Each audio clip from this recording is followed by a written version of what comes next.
Indian constitution and preamble.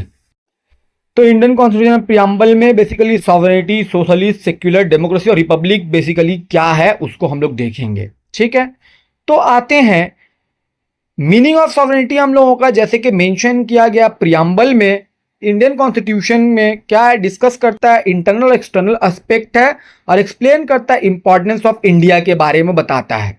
ठीक है, कि बेसिकली सॉवरेनिटी क्या है, प्रियम्बल में कैसे मेंशन किया गया है, इंटरनल एक्सटर्नल एस्पेक्ट क्या है, इसको एक्सप्लेन कर उसका इंपॉर्टेंट क्या है। तो सॉवरेनिटी हम लोगों का इंडियन कॉन्स्टिट्यूशन में क्या बोलता है, द वर्ड सॉवरेन जो हम लोगों का one of the most important term है जो मेंशन किया गया इंडियन कॉन्स्टिट्यूशन में प्रियम्बल में। ठीक है, प्रियम्बल हम लोग के बुक के पीछे भी रहता है, हम लोग देख सकते हैं, उसमें लिखा रहता है सॉवरेनिटी के बारे में। It shows that India is completely independent country and has full control over its own fair. इसका जितना अफेयर्स है, इसका इंडिपेंडेंटली पूरा का पूरा कंट्रोल है। इंडिया जो है एक इंडिपेंडेंट कंट्री है, किसी पे डिपेंड नहीं है। डेफिनेशन क्या हो जाएगा, sovereignty means the supreme power of the state both inside the country and the relation with other countries. मतलब इंटरनली और एक्सटर्नली जो है इंडिया पावरफुल होगा, सुप्रीम होगा, किसी का एक्सटर्नल कंट्रोल में नहीं रहेगा इंडिया। ठीक है, उसके बाद एक्सटर्नल पावर कैन कंट्रोल और इंटरफेयर इन इंडियाज डिसीजंस। कोई भी जो है इसका इंटरनल पावर में, ठीक है, या एक्सटर्नल पावर में डिसीजन नहीं ले सकता है या कंट्रोल नहीं कर सकता है। मीनिंग ऑफ सॉवरेनिटी, सॉवरेनिटी का मतलब है India has the highest authority to make laws, frame policy and govern the country. India जो है वो हाईएस्ट अथॉरिटी रखता है लॉ बनाने के लिए, पॉलिसी बनाने के लिए, कंट्री को गवर्न करने के लिए। ये पावर जो है वो बिलोंग करता है पीपल ऑफ इंडिया से and it's exercise through their elected representative. और ये किसके थ्रू, जो इलेक्टेड रिप्रेजेंटेटिव है उसके थ्रू इसको पावर को जो हम लोग एक्सरसाइज करते हैं। India is not under the control of any foreign country. ठीक है, कोई फॉरेन कंट्री के कंट्रोल में नहीं आता है इंडिया, इंटरनेशनल ऑर्गेनाइजेशन के कंट्रोल में नहीं आता है। All decisions related to administration, defence, economy, foreign relations are taken independently. ये सारी चीजें इंडिपेंडेंटली ली जाती है। कोई भी डिसीजन हो, इकोनॉमी से रिलेट हो या कुछ भी हो, तो वो इंडिपेंडेंटली इंडिया जो है वो वर्क करता है। The inclusion of sovereignty in preamble reflect India's freedom after centuries of colonial rule। तो बोला गया बेसिकली कि इंक्लूजन जो है सॉवरेनिटी का प्रियम्बल में, वो रिफ्लेक्ट करता है हम लोगों को, इंडिया के फ्रीडम में हम लोगों का दिखता है। ठीक है, ये क्लियरली डिक्लेयर करता है कि इंडिया के पास कोई डिपेंडेंट, कोई फॉरेन पावर पे डिपेंड नहीं है इंडिया। ठीक है, ये फ्री है डिसाइड करने के लिए अपना डेस्टिनी को, अपनी चीजों को। क्लियर है बात। इंटरनल सॉवरेनिटी की तरफ आता है। इंटरनल सॉवरेनिटी हम लोगों का क्या रिफर करता है कि ये सुप्रीम अथॉरिटी है। ठीक है, स्टेट ओवरऑल पर्सन को लेकर के या कोई भी इंस्टीट्यूशंस को लेकर के उसके टेरिटरी में जो होगा, ठीक है, उस पर पूरा अधिकार होगा उस कंट्री का। इंडिया जो है हम लोगों का, constitution is the highest law. India में कॉन्स्टिट्यूशन क्या है, हाईएस्ट लॉ है and all citizens, institution and the government must follow it.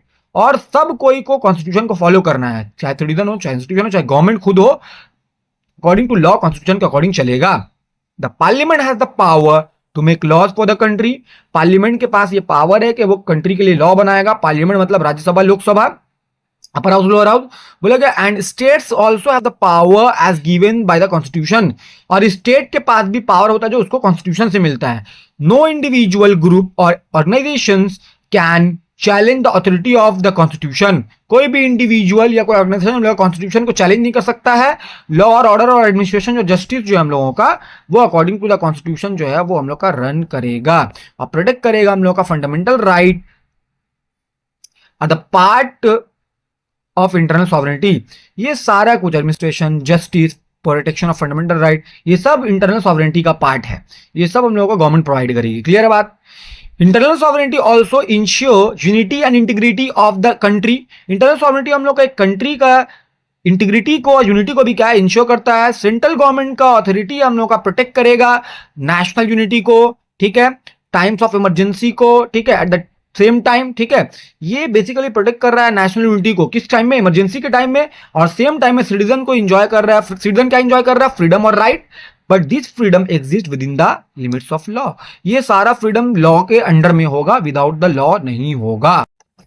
Next आते हैं हम लोग एक्सटर्नल सॉवरेनिटी। एक्सटर्नल मतलब होता है बाहर, ठीक है, जैसे इंटरनल मतलब अंदर और एक्सटर्नल मतलब बाहर, ठीक है। तो आते हैं external sovereignty means the freedom of India to conduct its relation with other countries independently. India जो इंटरनेशनली अपना रिलेशन बना रहा है किसी कंट्री से, तो वो इंडिपेंडेंटली बनाएगा। India can decide its own foreign policy. हम अपना फॉरेन पॉलिसी, इंडिया अपना फॉरेन पॉलिसी खुद से बनाएगा। इंटर इनटू ट्रेटाइज में इंटर करेगा, मेंटेन करेगा डिप्लोमेटिक रिलेशन को, और पार्टिसिपेट करेगा इंटरनल इंटरनेशनल और organisational like the United Nations वाला, बेसिकली कोई भी डिस्कशन है उसमें। इंडिया हम लोगों का क्या है, India is free to defend its border and maintain its armed forces. अपना बॉर्डर को जो है बेसिकली क्या कर सकता है, डिफेंड कर सकता है, फ्री है, और आर्म्ड फोर्सेस को मेंटेन करेगा। No other country can dictate India's decisions regarding war.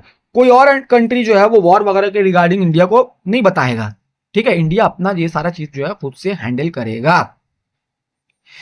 बोला गया पीस एंड ट्रेड, बेसिकली सारा कुछ कुछ से देखेगा। इंडिया फॉलो करेगा independent foreign policy based on क्या, पीस, कॉपरेशन और म्यूचुअल रिस्पेक्ट के बेस पे काम करेगा इंडिया।